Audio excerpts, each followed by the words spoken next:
Ricardo Ravelo, vámonos con el tema calientito de lo que ha pasado en Nuevo Laredo. ¿Qué sucede? ¿Qué sucedió o qué ha sucedido en casos como este? ¿Qué significa lo que se está viviendo en el caso de Nuevo Laredo, el asesinato de 5 jóvenes a manos de miembros de la Secretaría de la Defensa Nacional? Ricardo. Sí, Julio, mira, es un caso todavía plagado de misterio, no obstante el comunicado de la Secretaría de la Defensa Nacional, donde aceptan que los efectivos militares dispararon. Sin embargo, bueno, faltan detalles por aclarar aquí. Primero que nada es por qué dispararon, es decir, el comunicado no precisa la razón por la que dispararon, solamente dice los efectivos, los soldados escucharon disparos, pero nunca dice si les dispararon a ellos o solamente escucharon disparos. Luego dice en otra parte... Habla de un estrépito del choque del vehículo que huía supuestamente y al chocar produjo un estrépito y eso habría hecho activar los gatillos, Ricardo. Sí, pero bueno, esto también está bastante, digamos, en cuestionamiento porque, bueno, por el hecho de escuchar un ruido, por muy estruendoso que sea, pues esto no da pie para que el ejército active sus armas o dispare sus armas. En este caso, los soldados. Y por otro lado, dice, bueno, el vehículo avanzaba en exceso de velocidad con las luces apagadas y no traía placas. Tampoco es una razón para disparar contra los ocupantes. Y por otro lado hay un dato que sí llama muchísimo la atención, bueno, todo el hecho en sí, pero que los cuerpos, de acuerdo con el dictamen forense, presentaban de 1 a 12 disparos, es decir, pues fueron masacrados. No le veo otra razón, fueron masacrados.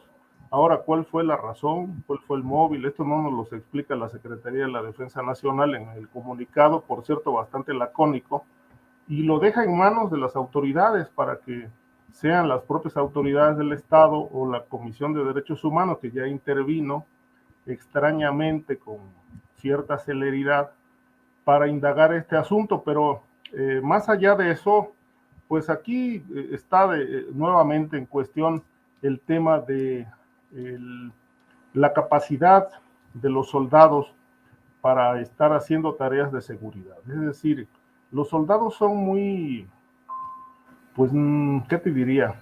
Sensibles, son muy reactivos. Habría que buscar qué comportamiento desde el punto de vista psicológico pudiera describir esta actitud de los soldados ya en tareas de seguridad, que bueno, a la mínima provocación, pues activan sus armas. Sí. No se dan a la tarea de investigar, de revisar, o sobre todo, bueno, si en este caso, que creo que no es la razón, les dispararon a ellos, bueno, pues los soldados tienen que repeler el fuego en este caso, pero no está por ningún lado, en ningún informe, está acreditado que hayan sido agredidos, sino simplemente escucharon disparos, un estruendo y activaron las armas. Sí. Creo que esto sin duda tendrá que ser motivo de una muy honda investigación y como hoy lo dijo el presidente, si hay responsabilidad de los soldados, pues tendrán que ser castigados por ello. Bien, Ricardo, gracias. Guadalupe Correa, el comunicado de Sedena dice, al observar la presencia de las tropas, los jóvenes en la camioneta aceleraron velocidad de manera intempestiva y evasiva, deteniendo su marcha al impactarse después con un vehículo que estaba estacionado.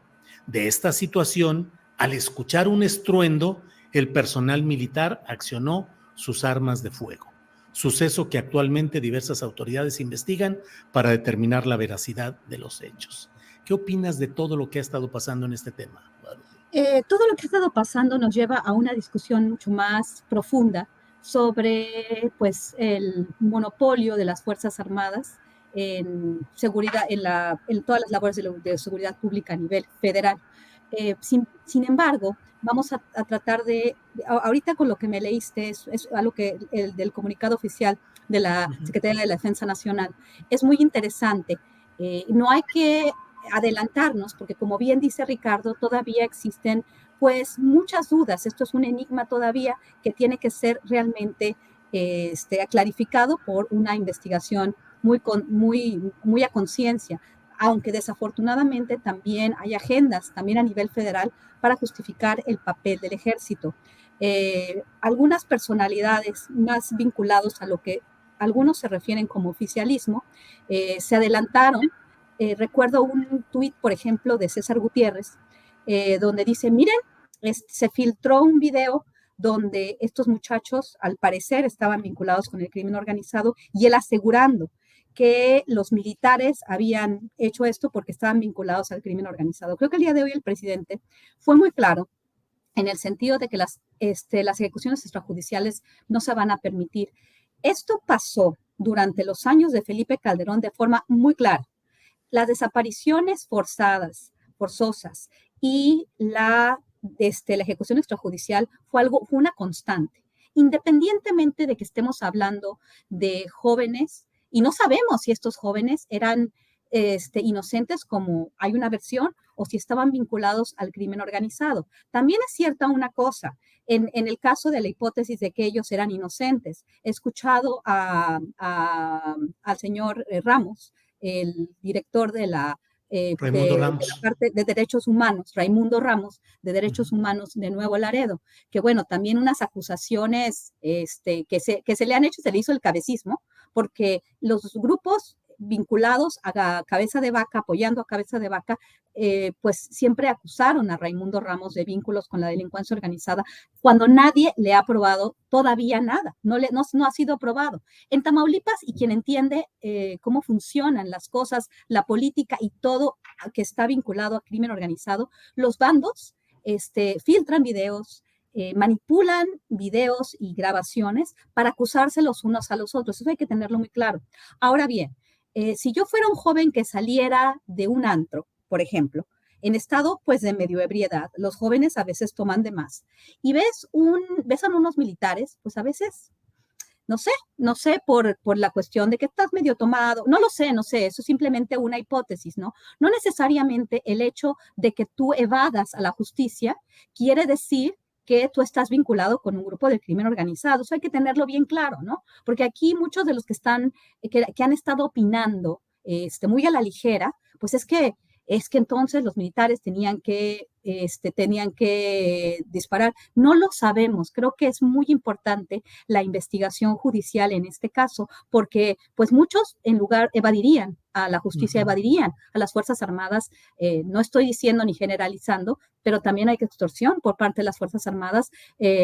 La Secretaría de la Defensa Nacional y el Ejército Mexicano lleva muchos años ya teniendo el control de la seguridad de la ciudad de Nuevo Laredo. Hay extorsión, hay pues también los marinos han cometido aparentemente desapariciones extrajudiciales. Esto es un tema muy, muy complejo, ¿no? El año 2019 fue un tema complejísimo, donde Raimundo Ramos vuelve a denunciar este tipo de cuestiones. Raimundo tiene razón.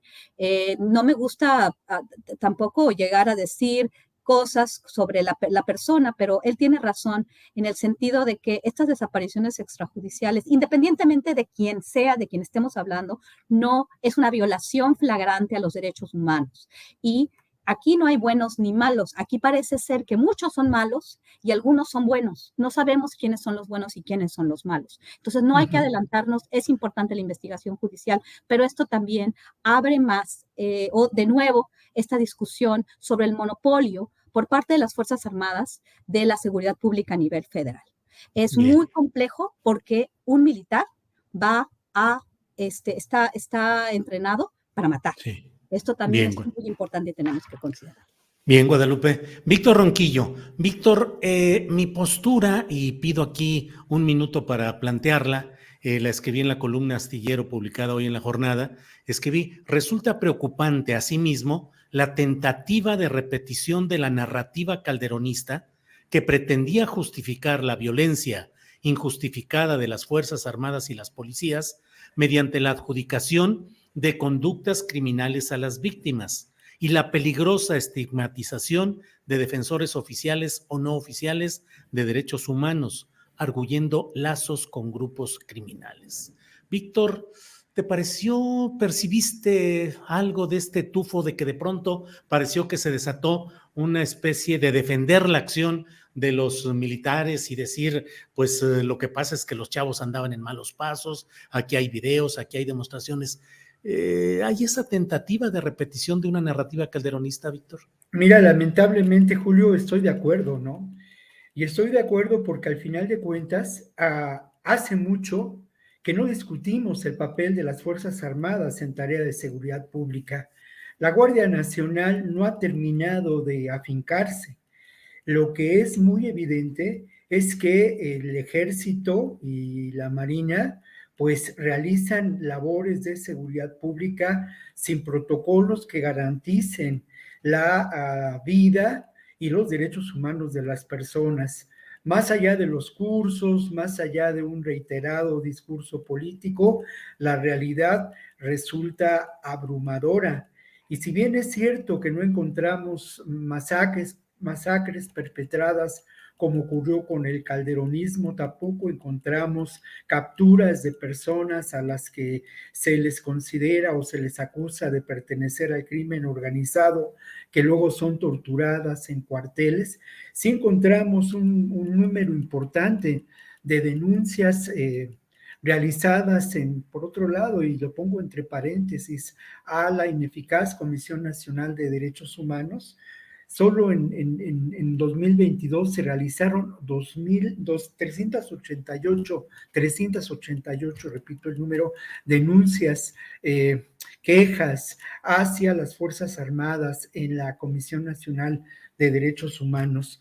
Por otra parte, yo coincido con Guadalupe y también con Ricardo, me fui un poco del aire un momento, pero coincido en que el escenario de Tamaulipas es turbio, es violento y de alguna manera expresa lo que lamentablemente ocurre en muchas zonas, regiones de nuestro país, donde el crimen organizado en sus expresiones más diversas impone la ley de la violencia, la ley de la corrupción. Fíjate que se dio ayer a conocer un dato que es muy interesante, se dio a conocer en una nota de Reforma, y se hablaba de que, en esta nota se hablaba de que el año pasado hubo 963 a lo largo de los últimos 4 años del actual gobierno ha habido 963 enfrentamientos entre el ejército y personas que se considera vinculadas con expresiones del crimen organizado. 431, casi la mitad, 44.7% se han dado en Tamaulipas, un verdadero escenario de guerra. Y luego yo quiero añadir lo siguiente: cuando digo expresiones de diferentes grupos del crimen organizado, me refiero a la corrupción política, me refiero también al narcomenudeo, me refiero al huachicoleo, me refiero al tráfico de indocumentados. Tamaulipas lamentablemente expresa todas estas realidades, y en Tamaulipas se constituyó lo que con mucho fue el grupo más feroz del crimen organizado, de la violencia perpetrada por este grupo, los Zetas, que de alguna manera, si se vale la expresión, dejó escuela, estableció escuela, ¿no? Los Zetas provenientes de los GAFES, grupos aeromóviles de fuerzas especiales, entrenados algunos de ellos en Estados Unidos, en la contención de la guerrilla, y también pues se documentaron algunos casos de integrantes de los grupos caiviles, ¿no? Esto se publicó en diferentes medios. Entonces, esto es una realidad brutal, pero me parece que lo esencial más allá del discurso político, es que en la realidad brutal, terrible de lo que pasa, vivimos un escenario terrible de guerra. Yo de ninguna manera justifico esta agresión, se tiene que investigar, se tienen que esclarecer los hechos, pero no hay duda, y lo hemos visto también circular en internet en distintas ocasiones, como en Tamaulipas, cuando las patrullas del ejército avanzan, saben que en cualquier momento pueden ser tiroteados. Esto no justifica, porque en el fondo de todo está, pues eso, ¿no? La falta de protocolos para respetar la vida y los derechos de las personas. Lamentable. Y por último, no podemos olvidar a las víctimas. Son 5 jóvenes que tenían una vida por delante. Eso me parece también importante señalarlo. Bien.